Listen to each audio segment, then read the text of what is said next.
May Almighty God bless you, the Father, and the Son, and the Holy Spirit. Go and announce the gospel of the Lord. Hallelujah, hallelujah. Tapos ko nga lang po sa loob ng church, and then sarap ng pakiramdam pag kayo at least once a week nakakapasok ng church. Nilalabas mo yung mga gusto mong sabihin kay Lord, mga bagay na nakakapagaan sa'yo, and yun, salamat at least napa-tiyempo na mayroong mass.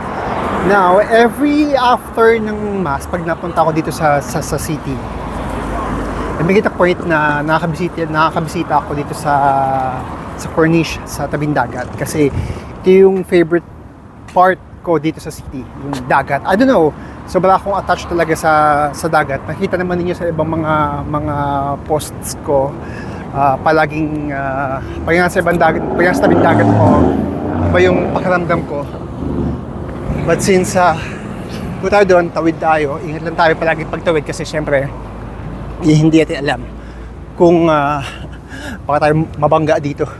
Syempre nasa Kuwait tayo, especially ako, hindi man tayo pinalad na magkaroon ng sarili ng sasakyan dito sa Kuwait. And yung ibang mga kabayan dito, they are wealthy, meron silang mga sarili ng sasakyan dahil dito yung mga family nila. Pero syempre ako, nag-uumpisa ulit. Tulad nga sabi ko nga, it's like para uli ako nag-i-start sa ibang bansa. Like way back 2004, 2004 and when I was in Saudi Arabia, and 2007 when I was in Dubai. So it's like para lang uli ako nag-uumpisa. And dito sa Kuwait, same scenario. Pero okay lang. Dadma lang. I mean, kaya lang. Yun lang sa akin, sa buhay ko. And since red siya, tuwid tayo. Yun. Yun nasa Corniche. And then, tayo sa loob sa favorite part ko. Let's go. What I like from this area, kasi maliban sa nakaka-relax sa akin sa tabing dagat, makikita mo iba mga kabayan dito.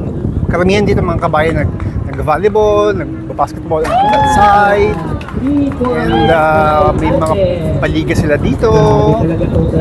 Sa the moment na kumulimlim, bumaba ang araw, andyan na yan mga kabayan natin. Naglalaro na sila dyan. And nakakatuwa kasi syempre, may tabi iba mga kabayan mo. Though, hindi ko naman sila kilala lahat, pero syempre still, nakakatawa na kita yung mga kabayan mo na nag-i-enjoy. Alam mo yun, tulad nila. Doon, no? Kami yun, basketball. At may tumalbog na bola. Yan. So yun, and saka yung mga nakakakilala sa akin, alam nila, the moment na pumunta ako sa tabing dagat, they know why I am staying beside the beach. Basta. Ano nila yan? Punta sa dulo. Isa sa mga dahilan kung bakit gustong-gusto itong part na to kasi nakikita mo yung cityscape ng Kuwait, the city. Wow. Alam mo yun. Yan lang nakakatanggal na ng pagod sa yung buong linggo na nagtrabaho ka.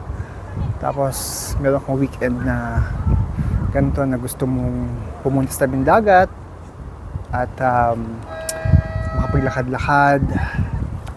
Blessed na ako nun. Hindi lahat ng mga kabayan dito sa Kuwait ay mapalad na nakakalabas sa kanilang mga bahay, sa kanilang mga accommodations at nakakapunta sa lugar na to. And isa ako sa mga blessed OFW na nakakapunta sa lugar na to kasi yung iba doon naman nasa bahay lang sila.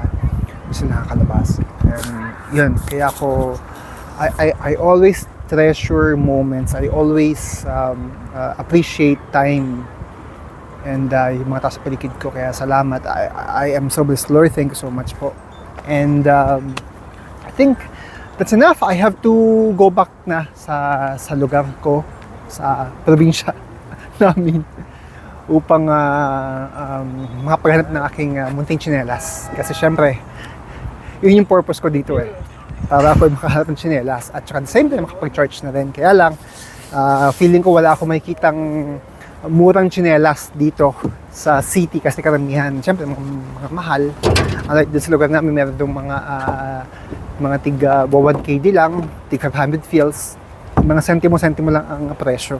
Hindi man ako mahilig sa mga tsinelas or sa mga bagay-bagay kasi hindi ko naman talaga hangad na magkaroon ng isang napakagandang damit, napakagandang tsinelas or whatsoever. Hindi ako ganun. Enough na sa akin yung meron lang ako masuot. Akala lang ng iba, picky ako pagdating sa mga bagay-bagay, pero to be honest, hindi. I'm just living a very simple life, especially here in Kuwait. Well, I am dreaming na sana makabalik ulit ako sa fashion industry kasi yun talaga yung ako ay nag-excel sa field na yun, but still I'm hoping na sana makabalik muli ako with the help of the other people na tumutulong talaga sa akin para ako makabalik sa industriya. At sana mapagbigyan muli ako ng pagkakataon na makabalik sa fashion industry. Kasi doon ako nag-excel. Yun yung puso ko, yun yung skills ko. So sana, Lord, sana pagkaloob po sa akin yun. Sana hipuin niyo po yung mga tao na magiging daan para ako makabalik muli sa fashion industry, sa fashion world. Because I know doon ako mas mag-excel palalo.